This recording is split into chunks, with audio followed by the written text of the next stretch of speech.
Another mass shooting, and another opportunity for everyone to exploit the tragedy by blaming their political enemies. Gun control now! This is the NRA's fault! Vote Democrat in November! But the shooter was a left-winger who hated Trump supporters! Vote Republican! Is any of that going to explain why mass shootings happen? No. Listen to how announcers described 24-year-old gunman David Katz. You are not going to see much emotion from our guy Brett. This dude is a man David Katz keeps to himself. He's a man of business. He's not here for the experience and to go out, this, that, and the third. He's not here to make friends. He's all business, he's focused, and to even get him to open up to talk to you about anything, it's like pulling teeth, man. David Katz was clearly a product of his diseased society and culture. A culture that has lost faith in itself and offers nothing but empty, meaningless nihilism. A neoliberal dystopia that indoctrinates young people to shun authenticity, community, and family in pursuit of vapid consumerism and fleeting fame. A culture that informs narcissism-prone young people that anyone can gain instant notoriety by generating enough controversy. A culture that celebrates serial killers. A culture that monetizes gruesome barbarity. Colleen Henry reports on the new walking tour offering Jeffrey Dahmer history at a discount. Word about the Dahmer tour surfaced this week on the daily deal site Groupon, which offered 2 tickets for $25, a 58% discount. A deal so hot it sold out in hours. A culture that repeatedly tells young white men that because of the sins of their ancestors, they have no legitimate place in the world.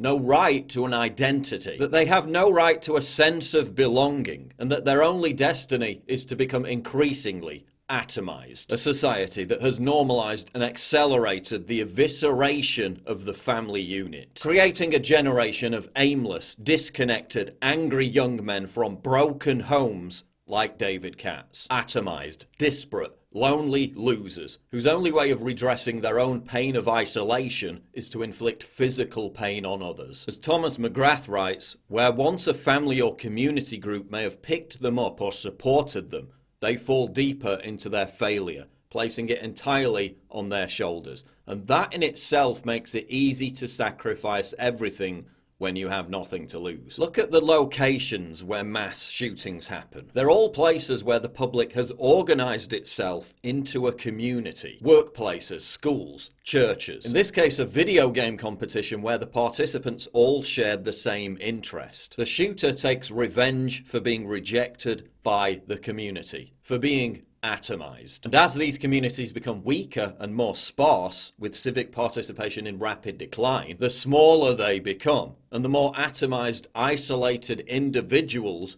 they push away to the fringes. People are going to look at the ashes of Westerberg and say, now there is a school that self-destructed not because society didn't care, but because the school was society. This wasn't just a case of Katz suddenly snapping because he lost a video game. He traveled from Baltimore to Jacksonville with his gun. He planned this in advance. Court records show that Katz had significant medical problems and healthcare needs. Was he on SSRI drugs that are known to kill empathy by putting the user in an emotionless, trance-like, disassociated state of mind? The majority of mass shooters in the United States were on or had recently been on some kind of antidepressant medication. Will the media ever give this factor the attention it deserves? Well, given that pharmaceutical giants who produce drugs like Prozac, Zoloft and Paxil spend $2.4 billion on direct-to-consumer television advertising every single year, don't hold your breath. Will the media ever stop making celebrities out of mass shooters with their breathless coverage? We've had 20 years of mass murders, throughout which I have repeatedly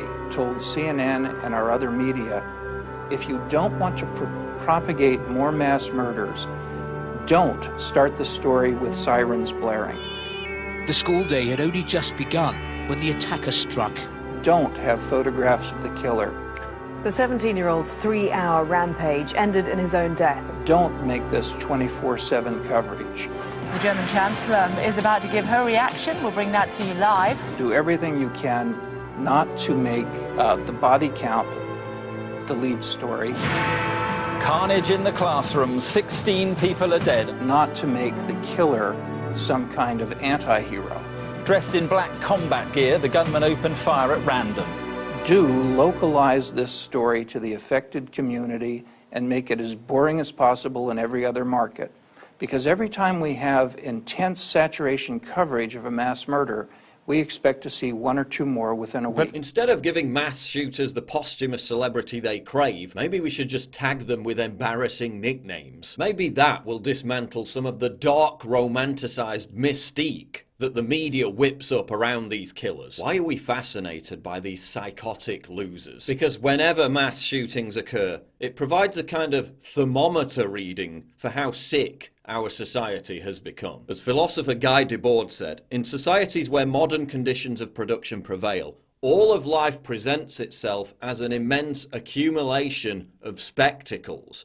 Everything that was directly lived has moved away into a representation. Mass violence provides a depraved societal need for the consumer spectacle, just as lynchings in America and public hangings in Europe did in the past. So long as our culture continues to offer nothing whatsoever of substance, authenticity, or meaning to young men, they'll continue to appropriate meaning via any means possible. So long as young men are taught to be ashamed of their identity, they'll continue to seek out violently transgressive ways to establish their identity. So long as family, community, and civic society continue to wither and collapse, young men will continue to fall through the safety net that would otherwise have offered protection. Young men like David Katz will continue to become more and more atomized.